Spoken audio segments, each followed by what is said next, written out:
Hello, my name is Kaylee Armentrout. I'm 32 years old and I'm from Beckley, West Virginia. I was raised by a single mother. My father unfortunately died while she was in childbirth due to his addiction. I had two stepdads growing up before the age of 7. The first one was a great stepdad, but he had a son that was violent towards me. So my mother, for my safety, moved us out of that home. Second stepdad didn't work for different reasons. But by 7 years old, it was just my mother and I, and it stayed that way until I went to college. Throughout school, I made straight A's. I was a cheerleader. I was involved in many extracurricular activities, many clubs, and not just involved, but I always wanted to hold a position. I always wanted to be a leader. I was really involved in high school in a club called DECA. DECA is a marketing organization similar to FBLA. You compete in different aspects of business, and I actually won the presidency for the state of West Virginia in my senior year of high school. And after being involved with DECA, I decided I wanted to make that my career choice. So I went to WVU and I studied business marketing. While I was there, I was vice president of the business fraternity at WVU. I was also the advertising and publicity representative for my sorority. I was also a graduate in 3 years with a bachelor's degree in business marketing. Throughout college, I made straight A's as well for the first couple years, and then partying became more important to me than school. Somehow, like I said, I still graduated within 3 years, but I graduated with honors as well. But it wasn't my schoolwork wasn't my primary focus. After college, I decided I wanted to move to a bigger city, so I moved to Charlotte, North Carolina.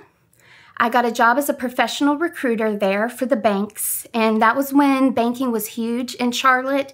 It was number 2 behind New York, so it was a very lucrative position. I felt like I was part of a bigger organization in Charlotte, felt very successful. I was very happy there, but unfortunately in 2008, my mother's cancer came back. She had stage 4 non-Hodgkin's lymphoma. It was everywhere except for her bones. And so I decided to make the decision to move back home to West Virginia so that I could spend time with my mother. This was a decision I would later regret in one way, but in another way, I'm very thankful I got to spend the last few years with my mother. But when I moved back, my mother was a teacher. She was a well-known teacher within the county. She changed students' lives like more than any other teacher I've ever seen. And so I wanted to make her dream come true of me becoming a teacher like her. And so I got my teacher's license and I started teaching the next year.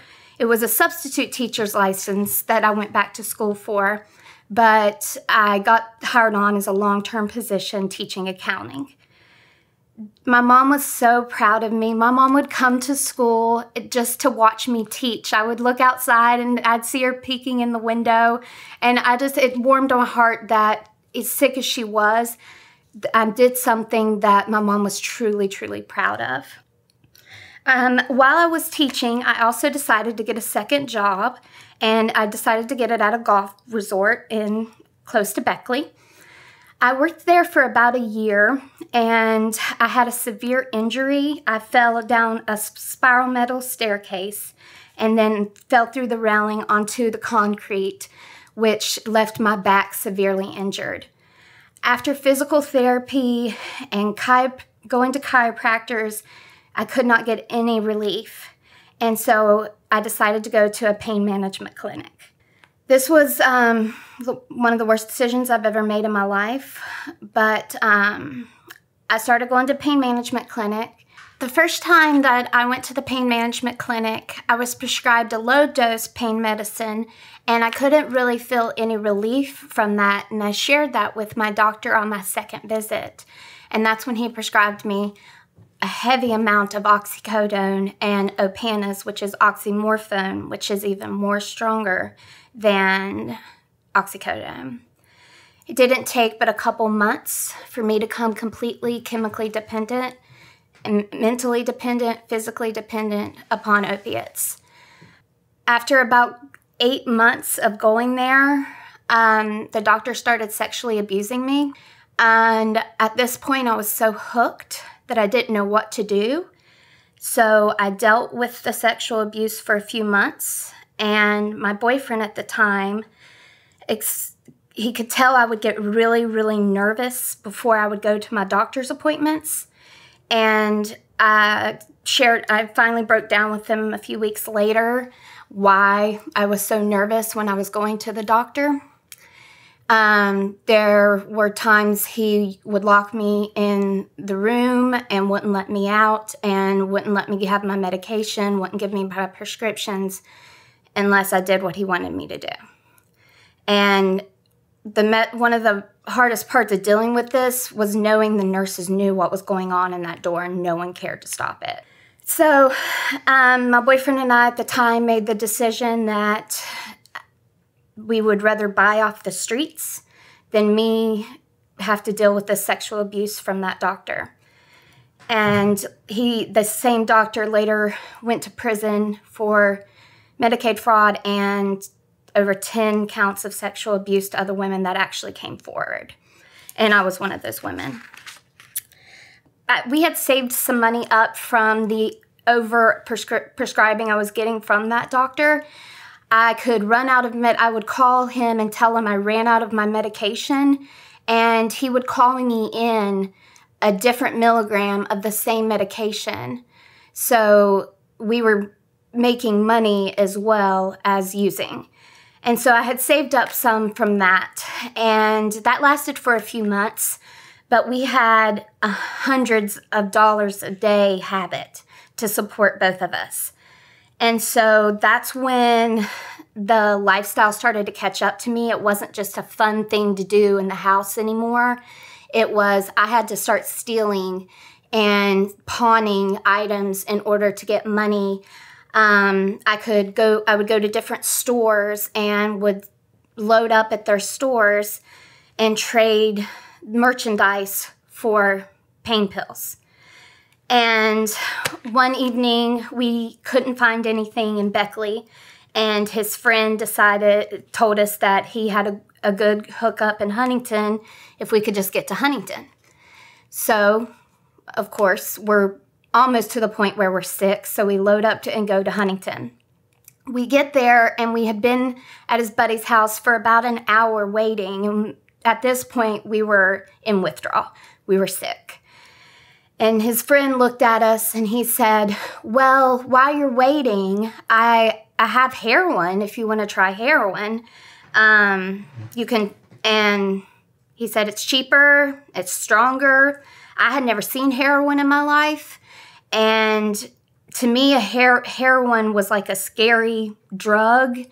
And, but when I saw my boyfriend try it, and he immediately felt not only well, but high, like he was nodded completely off, I tried it. And from that point, I never really did a pain pill again. It was always heroin. Like I said, it was a cheaper and it was stronger. And at that point, my feelings and emotions were so numb that nothing really scared me. Nothing made me happy. Nothing made me sad. Nothing made me really any emotion other than angry, fearful of nothing. I really feared nothing because I was so numb. And I remember one day, at this point, snorting drugs was my way of using. And my boyfriend and I were driving along the road one day, and we didn't have very much product. And I knew that it wasn't enough to keep me from being sick. It wasn't even enough to get me well. And we didn't have any money or anything at that moment. And he looked over at me and he said, well, if we inject it, we won't be sick, we'll be well. And That's really all I heard out of that sentence was, you'll be well.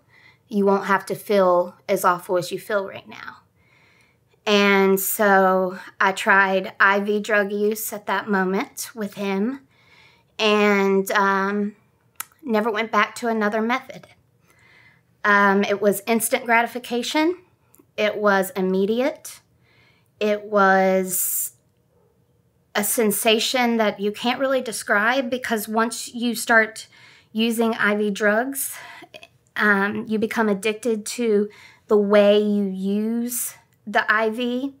You become addicted to the needle, not just the drug that's in them. And I continued to do heroin for another 7 years in all.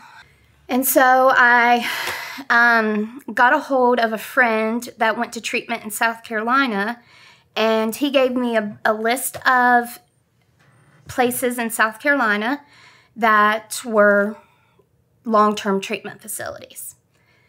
I called all of them, and I started interviewing with one called Shalom, and I explained to them that I had no money and no way to get there, but that I wanted to desperately have a different life. I was raised well. I was raised in a Christian home. I was raised by a good family. I knew right from wrong. I had morals. But drugs stripped everything from me. Made me a person I didn't even recognize. And I wanted that to change. And this was an all-women's Christian facility. And they offered 2 scholarships a year. And after much prayer, I was awarded one of those scholarships. And I went to South Carolina, and it was probably one of the best decisions I've ever made in my life. I saw miracles happen at that place on a daily basis. I saw God move when I was there, and it stirred something in my heart. During sessions, each session was 3 months long. You could go home for the week. So I decided to go home to Beckley for the week, and while I was there, I got connected again with my old boyfriend, and I relapsed. And so I obviously couldn't go back for my second term.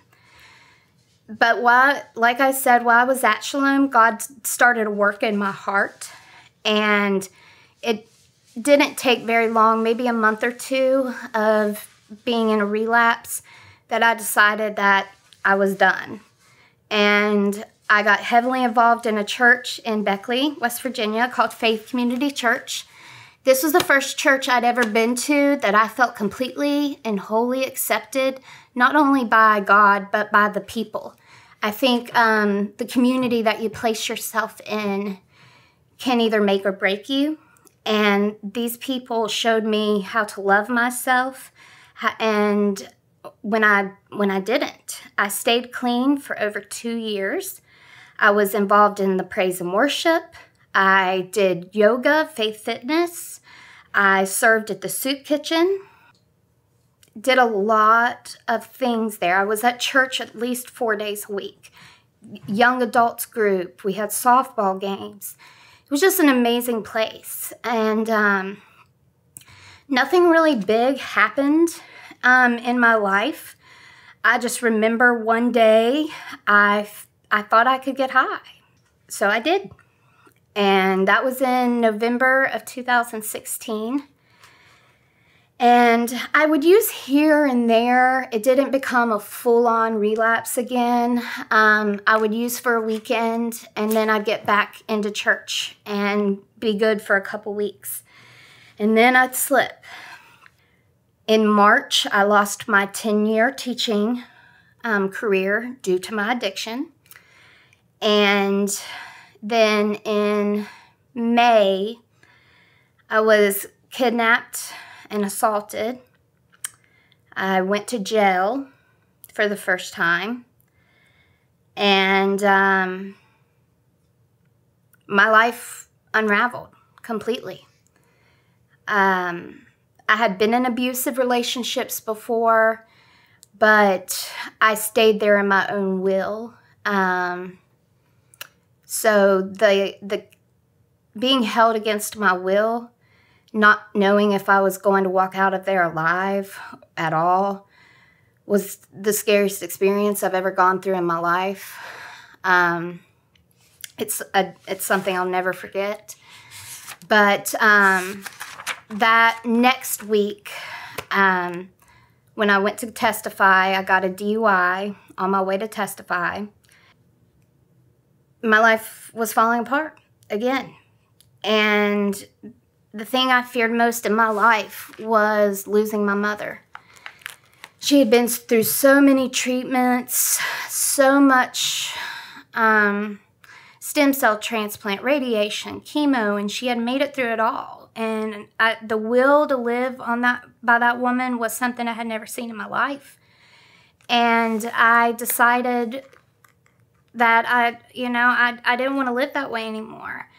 But the day I went to jail, my mom collapsed, and they took her to the hospital, and they diagnosed her that she had double pneumonia and was septic. When I got out of jail, and I was there for 5 days, they told me at the hospital that she had died twice while I was incarcerated. And my heart just sunk. She couldn't talk to me. She couldn't look at me. She couldn't do anything. She just looked lifeless.